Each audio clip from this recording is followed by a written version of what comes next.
All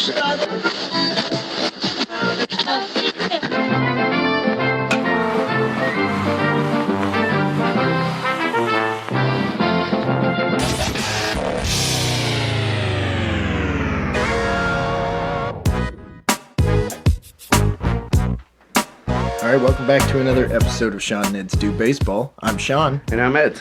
And we are bringing you baseball history. That's right, we're a bi-weekly baseball history podcast where the story catcher doesn't know what the story pitcher is out on the mound throwing them.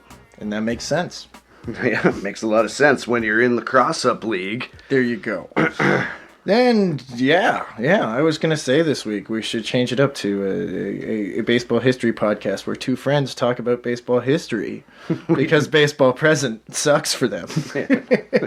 I guess, yeah, it does. It does. We didn't have a pre-meeting today, but yeah, well, you're right, it does suck for us presently. There we go. So we're going back in the past. Where can people find us, Edsy? You can find us on Twitter at Doing Baseball and on Instagram and TikTok at Doing.Baseball. And I'm on the Twitter, x.com, whatever you're calling it these days, at Eds Do Baseball. And I'm at Sean Do Baseball. And wherever you're listening to us and however you're listening to us, if you give us a review, give us a follow, give us a rating, idea episodes, episode ideas, anything like that, we always love it. So reach out, give us a review. It really helps. And of course, thanks for listening. Of course. And thank you to our sponsor, Two Loons Brewing, bringing you delicious beer as the weather gets warmer across Ontario. Check them out. They got some fun stuff at local bars, and they are doing some festivals. They got an IPA and a lager available at LCBOs, available at your local watering hole. And if not, ask for a Two Loons. Maybe you'll get it. And of course, please be of legal drinking age and enjoy responsibly. Okay. So did we get through it all? We did everything. Did all the legal stuff, I guess, if you want to call it that. Sure. Really our legal. preamble. Yeah, there we go. The preamble. Yeah. That's a good way of putting it. Well, I'm going to crack one and sit back because you're telling a story, so I'm ready to go. A story that I told you this before we turned the mics on, but I've actually had this one sort of in the chamber for 2 going on 3 years now. Okay. The original idea wasn't as crazy as I thought it would be. Okay. What I'm saying is it turned out to be a crazier story than I thought it did. And I just want to throw a little shade on you quickly, Sean, because I got this idea from an old episode of ours. Okay. And in this episode, one of the characters I will be covering, you said at the end that the guy deserves an episode, but then you stomped that out by saying, I'm sure this guy's not that interesting. Oh. And my God, were we wrong about that, okay? So I was wrong. No, I was like, this guy, so he was in a past episode, and I was like, he's cool, but not that He was an cool. integral part of that episode, and then, he had an interesting after baseball life, let's say. Okay. And, we said maybe we should talk about that guy's life a little bit. And actually, I'm not going to talk at all about really what happened to him after baseball. There's a part here after our previous story that happens that's just incredible. I can't believe it was overlooked in our last episode. And to sort of correct you there as well, I will admit that I was a little bit wrong here. Okay. In my haste of putting out this previous episode that I'm talking about, I sort of overlooked a minor detail that I hear often gets misconstrued in the telling of this story, and we're going to touch upon that in the episode. I was sort of waiting for a good time to tell this story, and since we told the story originally, 2 things have happened. Oh my God! That make this, a good time to tell it. So I'll just talk about this is a preamble. You haven't even started reading yet. No. So I'll just get started. One of the things that has happened that makes this a good time to tell this is that the Hanshin Tigers Yes. have won Yeah. the Japan Series Oh my in God. 2024. I feel like I know who this is about. Okay? All right. So the curse of Colonel Sanders Yes. One of my favorites. has been broken. Yes. So to speak. The Tigers, we'll congratulate the Tigers on their 2014 Japan Series win over the Oryx Buffaloes in an exciting 7-game Japan Series. Yes. But Sean, Okay. I would like to argue, actually, that there never really was a curse of Colonel Sanders. Okay. Because in my haste of researching this story, and, you know, I mean, it's not like I made up the curse of Colonel Sanders. No. I'm just saying that I think that this urban legend is stretched a little bit in order to tie a folky curse to a baseball team for, fun purposes, if you will. Yeah, like the Billy Goat curse. Yes. But I don't think that the curse was ever really a real thing, because in fact the fans of the Tigers threw the Colonel Sanders statue into the river after the pennant victory, not the Japan Series victory. So one could argue, how could there have been a curse if they won the Japan afterwards. Series happened after the statue was thrown in the river, right? Okay, but that's kind of, I'm digressing a little bit from our actual story here. And we'd also be remiss, this is the second thing that would happen, if we didn't also congratulate Randy Bass on his 2023 induction into the NPB Hall of Fame. I knew it. Randy was the NPB's first true foreign-born superstar, and it's a wonder why it took 35 years for him to join the Hall, but today I hope to shed a little light on the darkness of that story. Okay. So first, let's get a little bit of background on both the Hanshin Tigers Baseball Club and a man who, for this story, will kind of bookend this story of Randy's career. Okay, so if you want an in-depth history of the Hanshin Tigers, go back and listen to our, I believe it's episode 51, The Curse of Colonel Sanders, but I'm just kind of explaining the landscape of what's happening right now. So we already know from episode 51 that the Hanshin Tigers have won the 1985 Japan Series. Yep. And Randy Bass has had a career year, winning the batting Triple Crown and the Japan Series MVP. Yeah. So, but the landscape, quote unquote landscape surrounding the team and the company that owned them was changing at this time, okay? Yeah. Just quickly, Hanshin is our electric railway company that owns the team. And this is a time where they were having some economic trouble, so they needed to save some money. And the man tasked with this venture was veteran executive Shingo Furuya. Okay. And I don't have much on Furuya's early life other than he was born in 1932. Okay. But like many Japanese children, he was very dedicated to his studies, and he earned a degree in economics from Osaka University. And he joined the electric rail company, Hanshin, after he was finished school and dedicated his life to it. That's so amazing that you're like, I'm going to work for this electric train company, and eventually they're like, what do you know about baseball?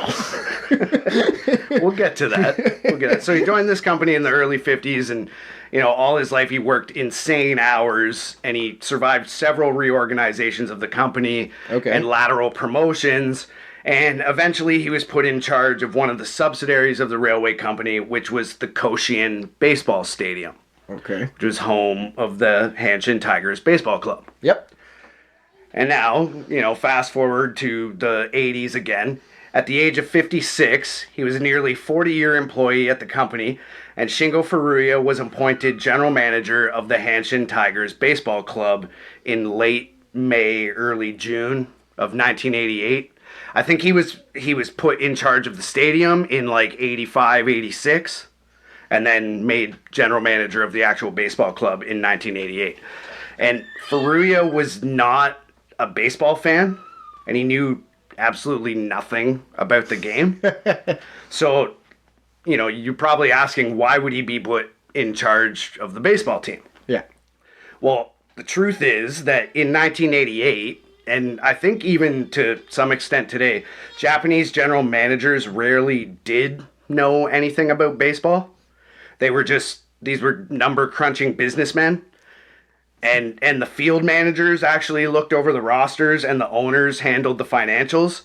So basically the general manager's job was like a thankless position where you were a mediator between player and ownership. Yeah. And your job was basically you were trying to keep both sides happy. Yeah, but you were a company man. You worked for the company. You didn't work for the team per se. The company came first. Yes. Yeah. Yes. And at this particular time in Tigers history, this was obviously not an easy job. No. They had slipped to last place in the Central League after, a title a few years earlier. Mr. Tigers, career player Masayuki Kakafu. Mm-hmm. He'd struggled with injuries this season as his glorious career wound down, and he'd publicly made his intentions to retire. And Furuya worked hard to talk him out of that. No, you're gonna keep playing. No, we need a franchise guy, man. We need a face. A face. So, and then there was also the very public spat with superstar Gaijin player Randy Bass. So now let's talk about Randy's story. We'll come back to Shingo a little later on.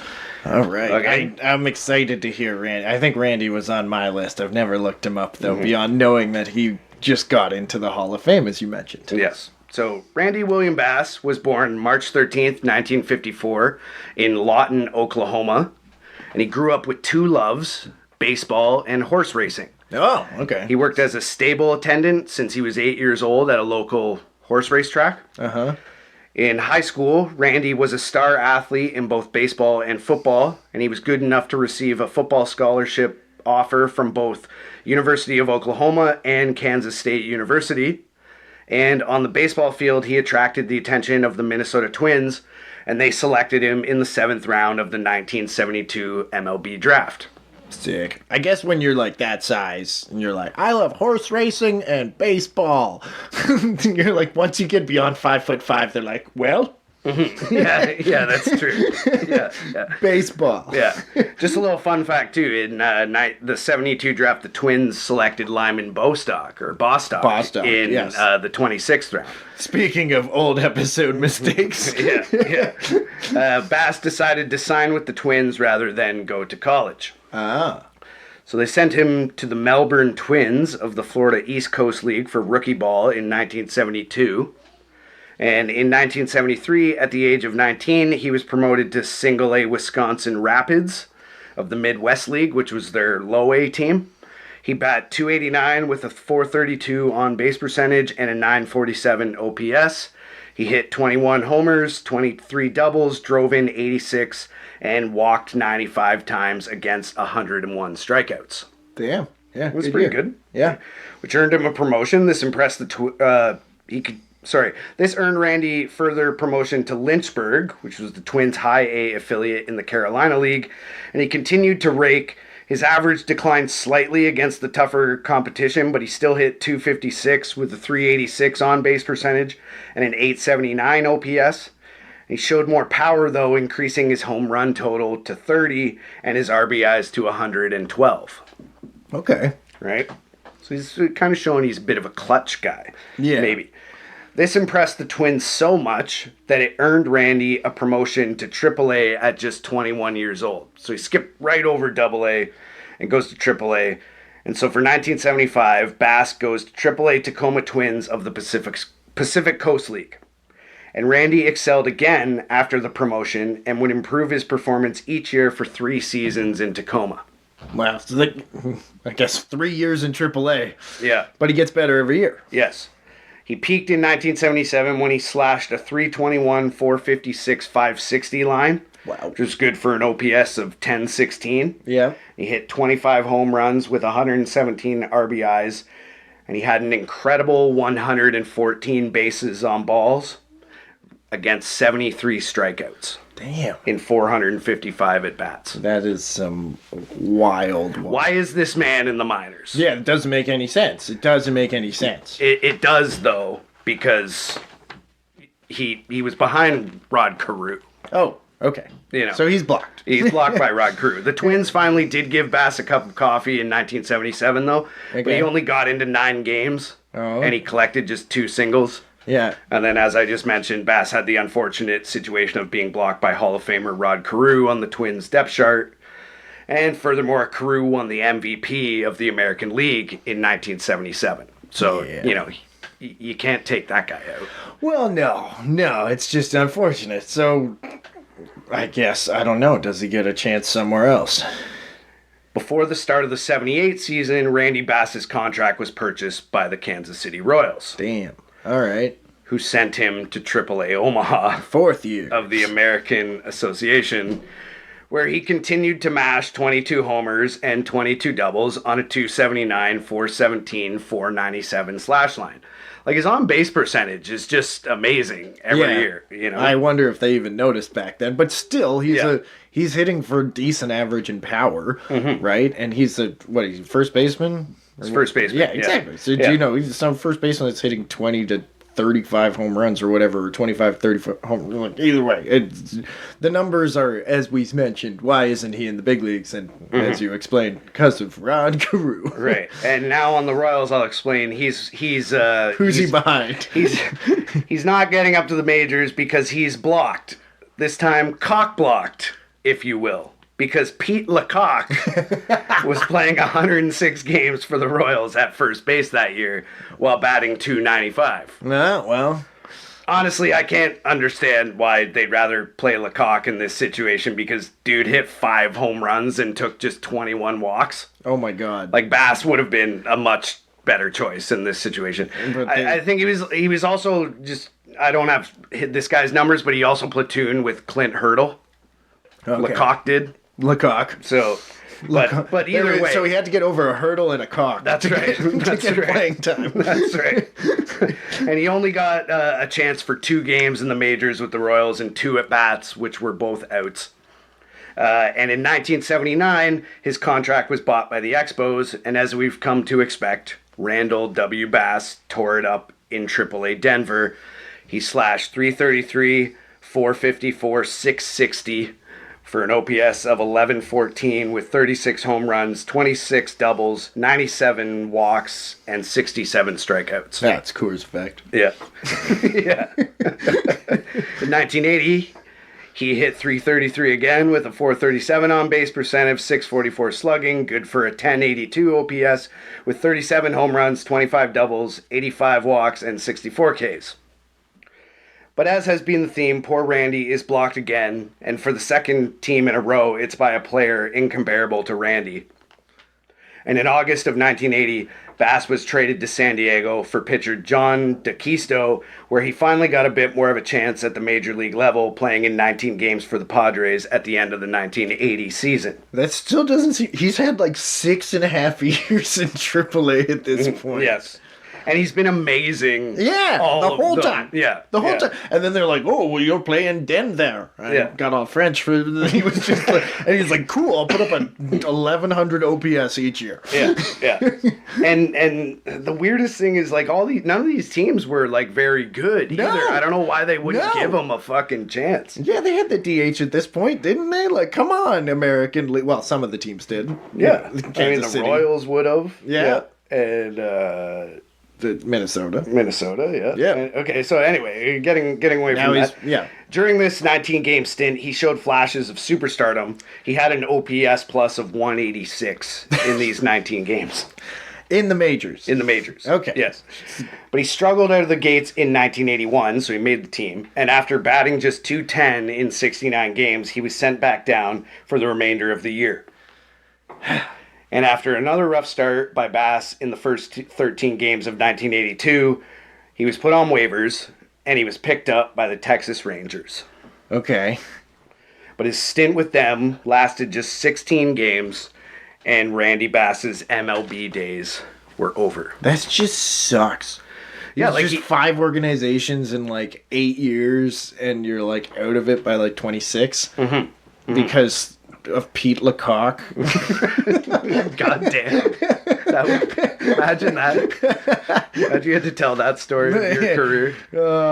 I mean, Rod Carew is just like, you can't that do makes anything sense. about that. That's just bad timing. Yeah, if the Twins had a held on to him, perhaps Bass comes up instead of Bostock. Oh my God, that's an interesting one. But yeah, either way, so he's done. The Rangers don't do anything with him, and the Rangers sucked at this time as well. Yes, and so as I said, his MLB days are over. But as we and maybe some of the listeners know, it was not the end of Randy Bass's baseball career. And there was a lucky break for Randy, because there were Japanese teams that sent representatives to the winter meetings in Honolulu that year, and they were interested in Randy. The 3 teams were the Yakult Swallows, the Honkyu Braves, and the Hanshin Tigers. Whoa. And the Padres general manager, Jack McKeon, set up Bass and his agent with the Swallows, but Yakult passed when they heard Randy might have a knee problem that would limit him to first base. Okay. I mean, I think he might, considering that no team found a way to put him anywhere else.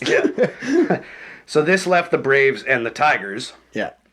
Both teams competed for the services of both Randy and Greg Wells, who was a guy previously in the Twins system. He's also a Blue Jays prospect. Yeah, I was going to say, sounds familiar for some reason. And when it shook out, the Braves ended up with Wells and the Tigers got Bass. Cool. So Randy took his game to Japan and made himself a new home in the area of Kobe, and took a liking to the ramen and teppanyaki restaurants in the city, and hit the ground running with the Tigers in 1983. So just here's a little funny story about Randy Bass's name in the press. Okay. When he arrived in Japan, they lengthened his name in the papers from Bass to Basu. Oh. Because in Japanese, apparently Bass and Bus are transcribed almost the same way, if not the same way. And when you say Basu, is there an O or an OU? I think there's a U on the end. I don't really know. It was more pronunciation. You know, they changed the pronunciation, I think, so that when they wrote it in the paper, it wouldn't look the same as bus. The Hanshin Tigers have got a new bus. Yes. It's from America. Well, the reason they did this, Sean, is because, you know, as we know, Hanshin is a transit company. And they own bus line. They own a bus line. You're blowing my mind. So they didn't want to invite any confusion or bad press if the newspapers were to create headlines such as Hanshin Bus Unstoppable or Hanshin Bus Explodes. Like if he came out of a slump or something. Or on the contrary, Hanshin Bus Crashes if he struggled or something like that, right? Wait a minute. So this is how pragmatic the company was. That they were like, we need to change this man's last name or else people are going to think our buses suck. Exactly. That's what they did. Bus absolutely demolished. A baseball. I don't know. I need to be better on my feet thinking of bus jokes at this moment, but I can't.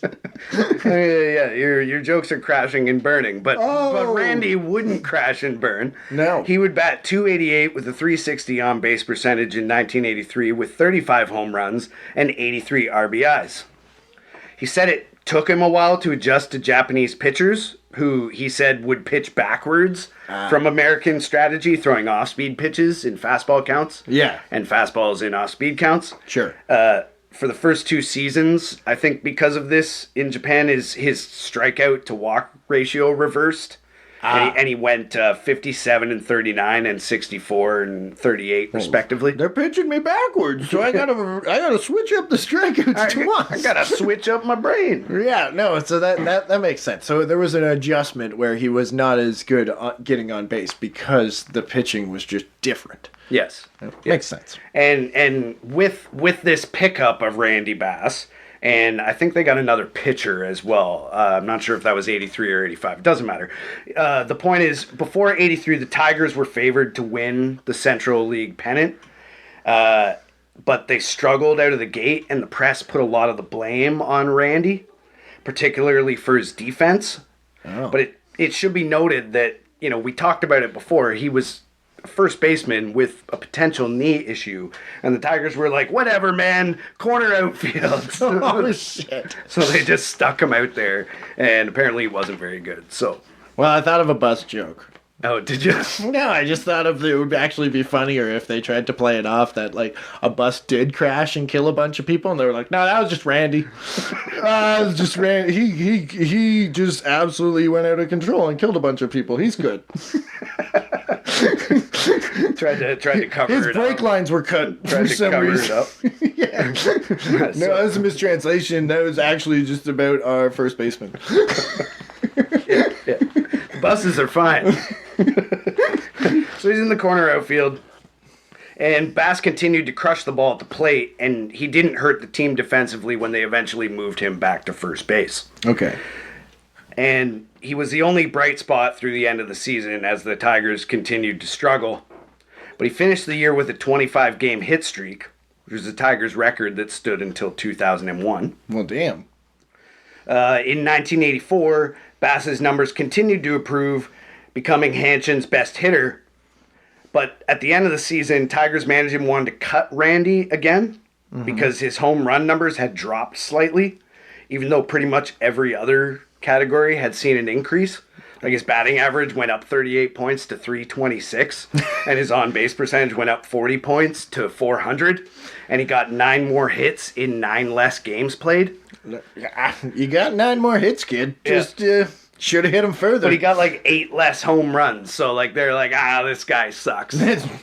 He's on his way out. It's a wonder why Hanshin struggled for. They've only won 3 pennants in their entire existence. Well, it sounds like you're getting back to him, but the guy running the team didn't know fucking shit about baseball. Yes, but as I said, it's usually the manager that's in charge of the roster. Fair. But, and then the owners set the budget of what the anyway. Yeah. This may also have been spurred them wanting to cut Randy because Greg Wells that we talked about earlier on Hank U hit for the Triple Crown in 1984. And there's also a rule in the NPB, I don't know if you knew this, but they're only allowed to have 3 foreign players. Yeah, it's like the CFL. Yeah. It's like there's a roster where you're like, yeah, you have this many people on the team, and this many people need to be from this country, and then you can have international players to fill these slots if you wish. Yeah, so basically they're like, well, this guy didn't win the Triple Crown. Maybe we can find another American guy to win the Triple Crown. Well, yeah, maybe cheaper. I don't know. They're trying to save money, just like that's true. Any executive. They are they're not quite in their frugal period yet. We'll get to that in a second. But Bass has to be 28, 29 at this point, right? Like he's getting later into his 20s. 54. Yeah, he's 30. Yeah, okay. He's 30. Yeah. So, 1984, once again, luckily for Randy, the Tigers hired Hanshin legend Yoshihiro Yoshida as manager at the end of 1984, and he quickly squashed the idea of cutting Randy loose. He's like, no. And thank goodness he did, because Randy Bass went absolutely nuts at the plate in 1985. I was going to say. In the first game against Hiromi Makihara of the Yomiuri Giants, Bass hit a home run, and then Masayuki Kakafu hit a home run, and then Anobu Okada also hit a home run, as the Tigers gauntlet went back to back to back, setting the tone for the entire season. Damn. Just to mention, the Tigers that year had 4 dudes who bat over 400 and had 3 guys with OPSs over 1,000, and 1 dude that of those 4 dudes, the one guy who didn't have an OPS of over 1,000 had an OPS of like 993 or something like that. So they're fucking unstoppable. They're fucking unstoppable at the plate. They're deep. Yeah, and Randy Bass led them all. Damn. Randy went 350, 428, 718 for the year. Good for a 1146 OPS. Shit, yeah. He collected 174 hits, 54 home runs, and 134 RBI. And for the second straight season, a Gaijin player, that's an American-born player, a Gaijin player won the MPB Triple Crown, which was the 5th time in MPB history. So I knew that Randy Bass won the Triple Crown in Japan. I didn't know he did it the year after his teammate did it. And No. His teammate Wells was on Hankyu. Oh, sorry. Yeah. I messed that up. You're totally right. Two American-born players did it back-to-back, and this was the 5th time in history. So he hits 8 less, and they're like, "Meh," and then the next 54. Yeah. It's very Bautista-esque, very Jose Bautista-esque kind of an arc. Yeah, kind of. Where it's just like, yeah, this guy's got power, but like, is he ever gonna be like good? And there's damn. Yeah, and then he was the best. Yeah. You know, as the season wound down, here's a little quick aside, fun or sad fact, however you want to look at it. As the season wound down, Randy zeroed in on Sadaharu O's single-season home run record of 55. And as fate would have it, the Tigers would face O's Giants in the final series of the season. It was a 2-game home-and-home set, and Bass was walked in every plate appearance. This obviously leads one to believe that O did this to prevent Bass from breaking the record. He's the manager of the team. Yes, he's the manager of the Giants. That's so. He's tied with him for the He's one below, and there's 2 games left. And he just walks him. And I didn't put this in here because I didn't want to make it too long. But I think he had 50 with 5 games left. Yeah. And then he hit 4 in like 2 or 3 games. So everyone was like, oh my God, he's going to break it and O's going to be there. And O just gets his pitchers to walk him. Yes. Or at least O's pitchers walk him. Yes. Yes. How I kind of said it leads one to believe that O did the walking. But in truth, according to Giants Gaijin pitcher Keith Comstock, the Giants pitching staff was called into a meeting by pitching coach Tsuneo Horiuchi, who told the pitchers they'd be fined 200,000 yen, which is $1,000, if they so much as threw a strike to Randy. Wow. But Comstock has never accused O of any involvement. Wow. So the theory posed by YouTuber Gaijin Baseball, who has a great video that I used for this story. Let's just say there might be other stories we use their YouTube. Okay, well, perfect. It's a great source. I love it. The theory that he poses is that this was just an organizational decision. Yeah. That Sadaharu O just went along with. Yeah. Because as we'll discuss, it's very difficult to go against your organization, particularly in Japan. Well, yeah. I mean, this guy had to change his name from Bus. Yes. So either way, Randy was disappointed that he never got a true chance to break the record, and he told Giants star Warren Cromartie at a dinner in Tokyo, who's another American player he was friends with. I figured that guy wasn't from Osaka. Yeah. Warren! Sorry. He said, quote, "You know they're never going to let me have it, Crow." But despite Bass not breaking the record, the Tigers had clinched the Central League pennant days earlier, and as we now know, the Tigers faithful fans celebrated by throwing Colonel Sanders in the Dotonbori River. Goddamn right. The Tigers then took the MPB series from the Seibu Lions, who were making their 3rd appearance in 4 years. So they're like the Dodgers of Japan at the time. Hanshin had the upper hand on the offensive side of the ball with their core 4. But Seibu had a 6-headed pitching monster that was as good as they come. These were the 6 guys: Osamu Higashio, Naoki Takahashi, Hirohisa Matsunama, Hisanobu Watanabe, Kimiyasu Kudo, and Taigen Kaku. The Tigers would need all the help they could get on offense against this rotation. But thanks to an odd DH rule in the MPB, they could load their lineup better than Seibu with their surplus of offensive stars. Seibu only had like 2 guys who had, batting averages over 300 or whatever, right? So one's a pure pitching team and the other's a pure hitting team. Yes, yeah. The Tigers' best pitcher was their closer. Oh, yeah. You know. Yeah, so the Tigers' pitchers are just trying to keep it close so their offense can get runs and the closer can finish the game. Yes, and to explain the rule here, the Pacific League, which is Seibu's league, adopted the DH rule in 1975. Okay.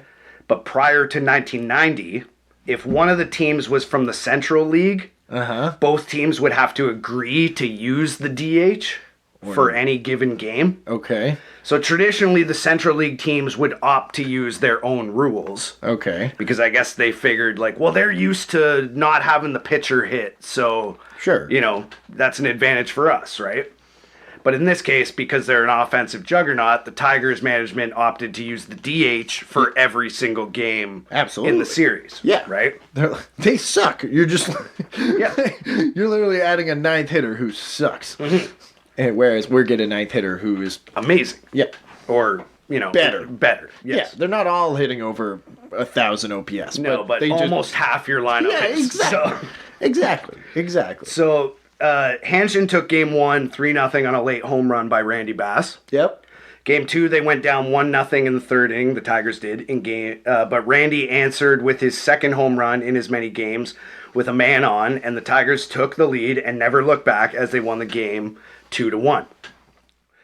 In game 3, the Lions battled back for a 6-4 victory at Hanshin as Randy belted a third home run in the losing effort. In Game 4, the Lions' pitching dominated as they tied the series with a 4-2 victory. Bass was 0 for 3 with a walk. In Game 5, for some reason, the Lions started their 22-year-old swingman rather than one of their 6 stud starters. Weird. I know, and it backfired big time. The Tigers were all over the Lions' pitching and embarrassed the Lions at home 7-2.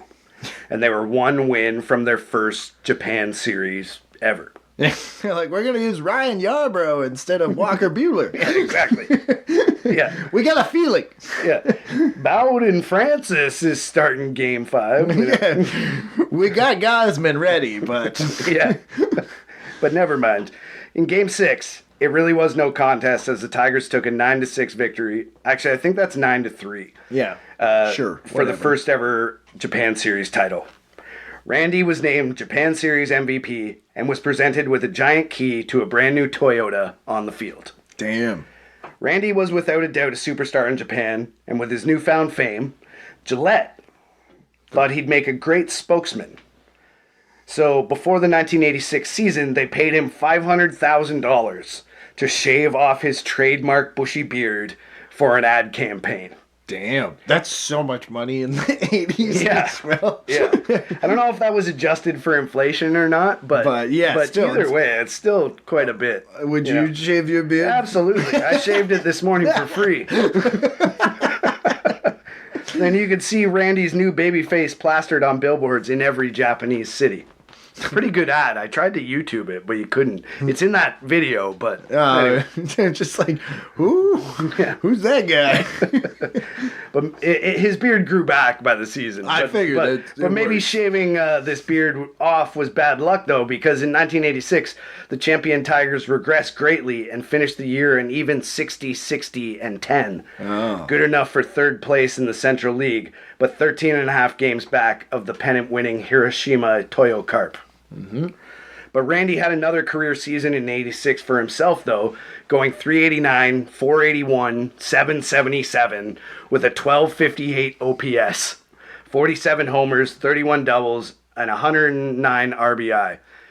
His WRC plus was 239, wow, and his WAR was 9.6.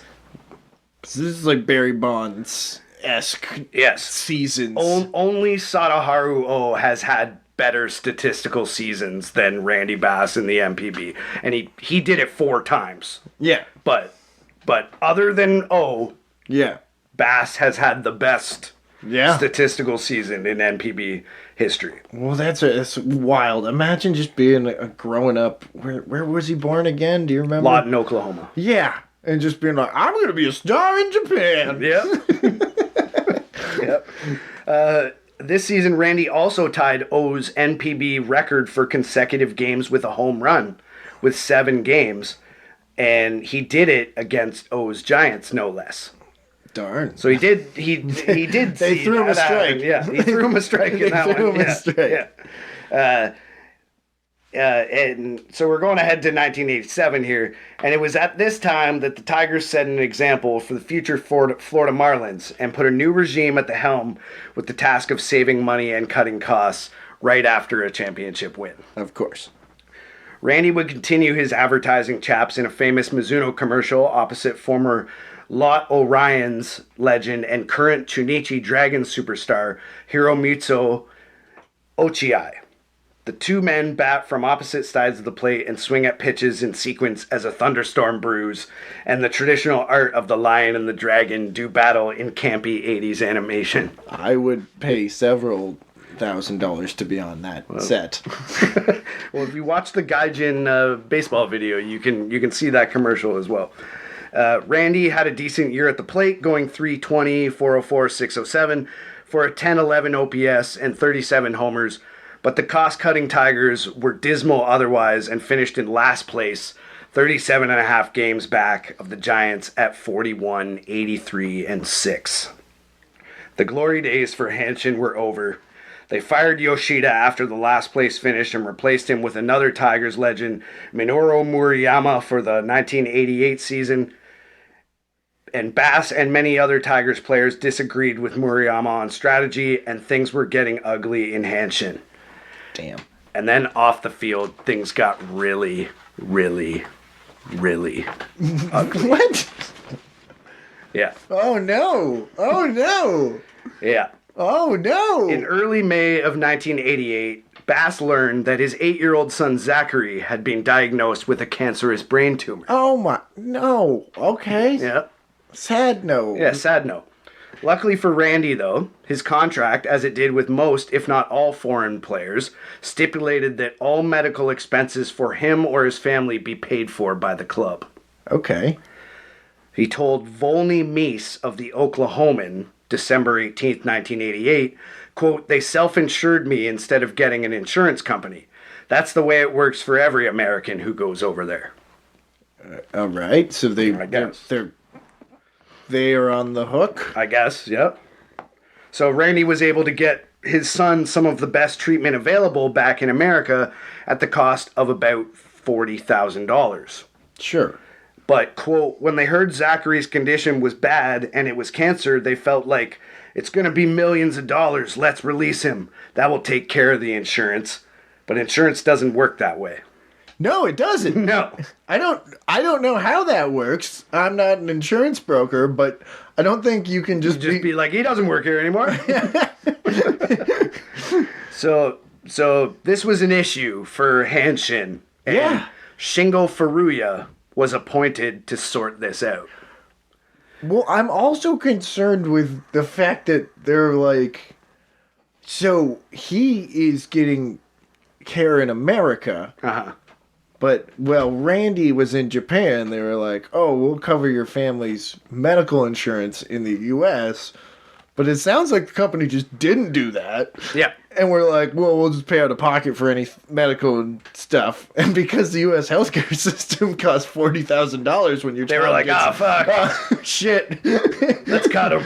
Yeah. Yeah. That's all. So it's a combination of like a shitty system with a shitty company coming together to be shitty to Randy and his family. That's right. Yep.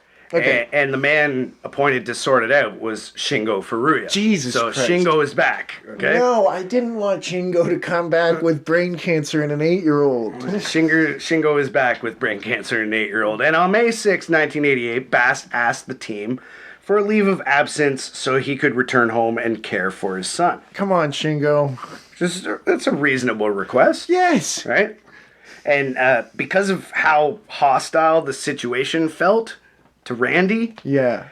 he wore a wire to the meeting, Sure. right? And when he asked for this leave of absence, he gets it. He gets it. I'll just Okay. say that. But he was vilified in the media for not putting company first. Yeah, what a monster. Yeah. And then on June 27th, so like 6 weeks later, Uh-huh. the Tigers tried to release him for insubordination, claiming he had not been given permission to leave. Listen, I know your child might die, Yeah. but you need to make sure.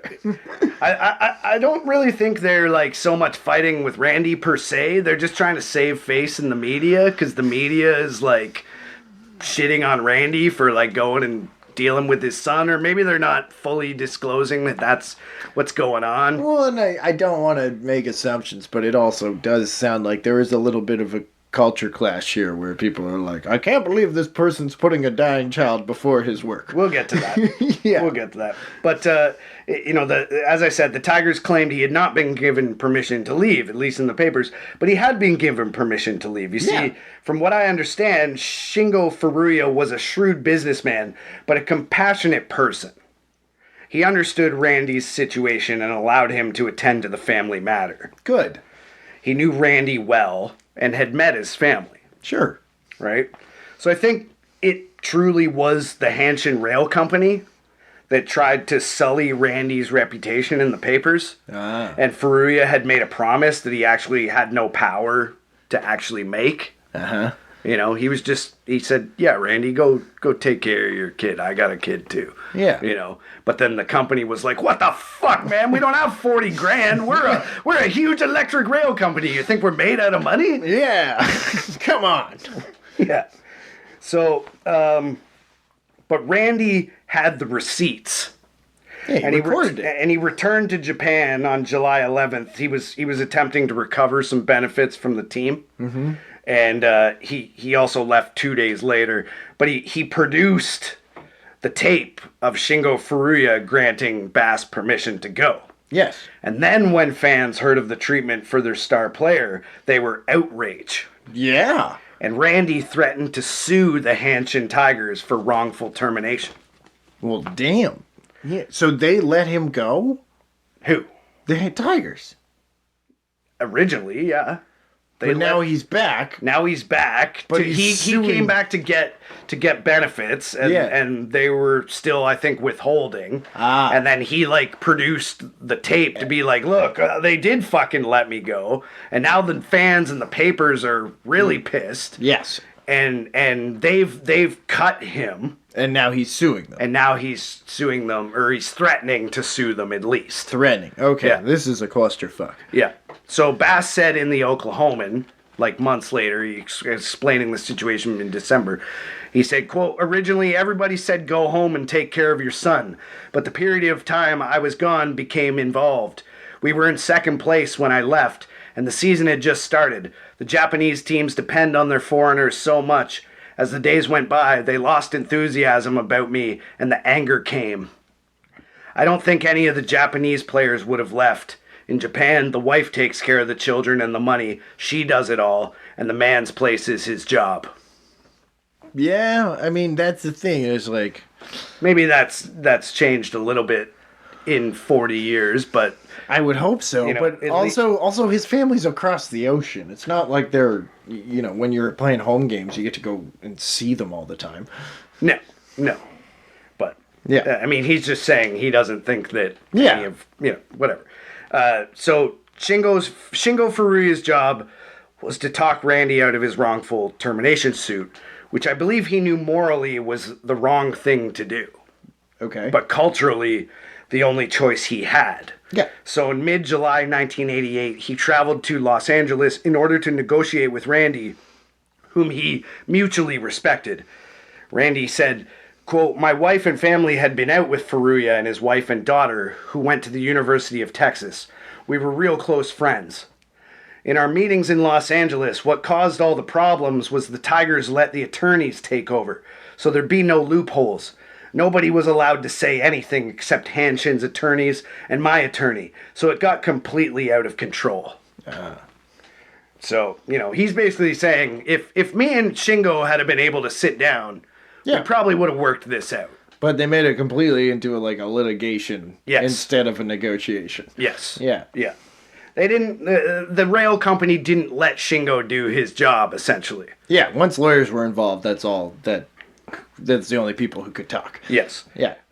Once again, Furuya was caught between the Tigers and Bass with the impossible task of keeping both parties happy. And he also had the media to answer to, and no good answers.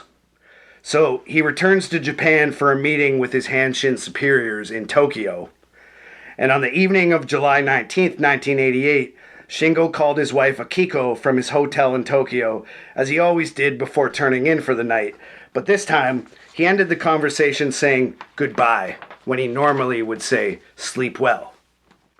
And from Michael Shapiro in the New York Times, his wife, Akiko, fearful about the despondence she sensed in her husband's voice, called a taxi for the 300-mile drive from the family home near Osaka to Tokyo.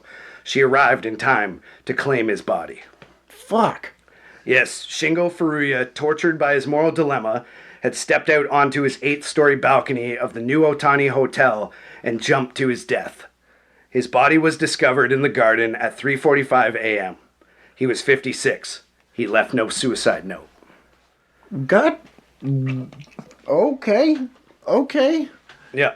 Shapiro's article continued and shed some light on Furuya's predicament. Quote, as the often sensational sports media here speculated a motive, the death of Shingo Furuya began revealing not only the very different ways baseball teams in Japan and the United States are run, but also told something about what happens to people here when they are wedged between conflicting pressures. Americans can opt for a new job and a new life in a new place.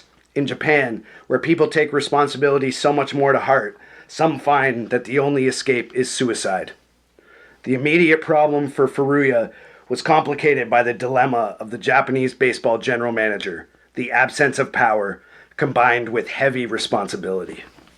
Shit. Yeah. So he's basically been stuck between a rock and a hard place ever since he got this promotion. Fucking. Especially because it sounds like he made friends with Randy. Well, and just, like, that's just awful that he just felt like that was his only option. God. The Tigers released Randy Bass on November 30th, 1988. And strangely, he told the Oklahoman for that December story that he gets frequent calls from the Hanshin Tigers interpreter who asks him what players I think can take my place in Japan. Talk about like a rough job. Hey, Mitsui, go give Randy a call. Just to see if he knows anybody. See if he knows a guy. If he's got any friends back in America. Yeah. He also said that he knew some teams were still looking for players and, quote, if I don't get picked up by Christmas, then I'm going to take a trip to Japan and say hello to everybody. I think it will show them that at least I was ready to come back and play. This proved to be difficult for Randy, though, because Japanese owners had gotten together and decided that any trouble-making American players should not be allowed back. And this was spurred by another American player getting caught growing weed in his house that year. So Randy... Who was that? I don't know. I didn't say. Oh, we gotta find that guy. I didn't say.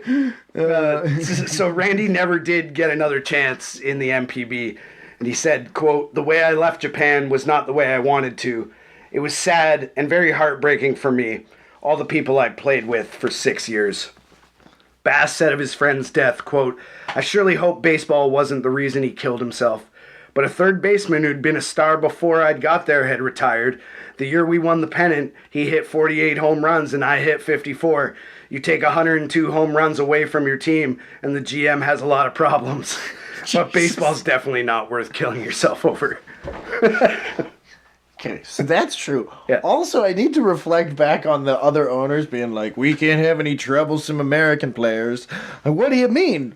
Well, that guy grew weed and that other guy was caring for his cancer-stricken child.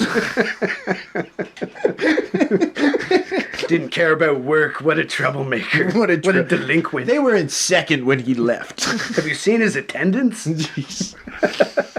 So on a more positive note here, Sean, Bass's son Zachary's treatment was successful. Oh. And he told the Oklahoman newspaper in December 1988, quote, he's doing real good. He's had his second post-operative and post-radiation treatment MRI. You couldn't tell he'd been sick. He goes to school and can do anything any other little kid can do. He's in the 90% group in height. If the brain tumor just doesn't grow, he'll be fine. The first MRI showed signs of shrinkage, and the second showed a little shrinkage.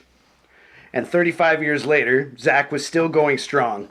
Fuck yeah. At his 2023 MPB Hall of Fame induction weekend, Randy was interviewed for the Hanshin Tigers English News and said how Zach worked for the Goodyear Tire Company and had 2 children of his own. Randy retired from baseball in 1988 and returned to Lawton, Oklahoma, where he farmed 400 head of cattle and 1,000 acres of wheat. He also owned 3 racehorses, to harken back to his childhood there. Randy carried on his farming venture for 4 years, joined city council during this time for an 8-year period, and then was talked into running for the open Democratic seat in the Senate, which he won, and sat in for 14 years. What? About halfway through his time as a senator, he leased his farms and semi-retired. Quote, "It was just too much for me. I did not have time to do everything, so I retired. I see my grandkids and my kids now, and travel, and that's about it." Bass, as mentioned, served the Senate for 14 years, but was ineligible for re-election in 2018 due to term limits. Sure. And his term in office ended January 3rd, 2019. So that, Sean, is the story of Randy Bass's career in Japan, and the tragic story of how some cultural differences may have caused Shingo Furuya to succumb to the pressures of his responsibilities, culturally, occupationally, and morally. And to end this, if I may quote from the amazing article at Baseball Prospectus, Cold Takes, Shadows Stretching Across the Field by Patrick Dubuque from June 2017, quote, "Baseball did not save Shingo Furuya. In fact, the entire structure of his existence, the powerlessness and the responsibility, the societal norms concerning corporate honor and expectations appear to have driven him to his act. I wish it had been otherwise. Japan has struggled to overcome its culture of suicide, which appeared to be improving until the economic downturn of the late 90s drove it up again. Furuya's fate was sealed as he stepped out of the owners' meeting that evening because at that point there was only one path he could see. If he had been honest with his wife, if he had called Bass, if he could have rejected the code of honor baked into his sensibilities, there may have been another way. There is almost always another way when one is rational. It is difficult to be rational, though, when the shadows appear." Damn. That's good writing. Yeah. That's hard as fuck, and it's such a.